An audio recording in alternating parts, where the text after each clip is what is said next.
हाय दोस्तों, कैसे आप लोग। और एक सवाल सबके जहन में आता है कि सर हमें कैसे पता चलेगा कि हमें ओमिक्रॉन ही हुआ है।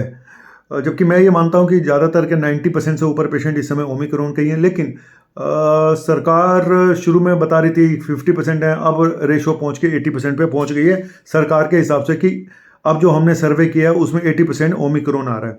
इसका मतलब क्या है कि 20% डेल्टा है। इसका मतलब तो यही हुआ।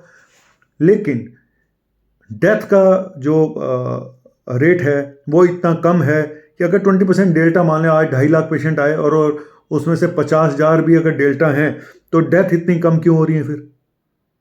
ठीक है, तो क्या डेल्टा ने भी अपना रूप बदल लिया? क्या डेल्टा भी नॉर्मल हो गया? डेल्टा भी क्या एंडेमिक फेज में पहुंच गया?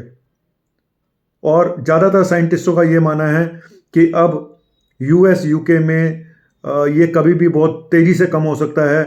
ओमिक्रॉन आपको पता भी नहीं चलेगा, जितना तेज़ी से आया उतना ही तेज़ी से वापस चला जाएगा, और ये इंडिया में भी ऐसा ही होगा। सिर्फ हफ्ते 10 दिन की बात आप देख लेना।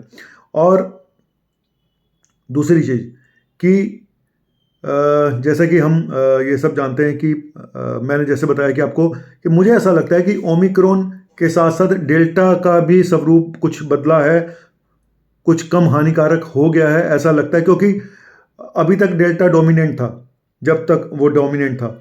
लेकिन आप यकीन मानिए, जब वो डोमिनेंट था तो तब भी डेथ का आंकड़ा काफ़ी कम था।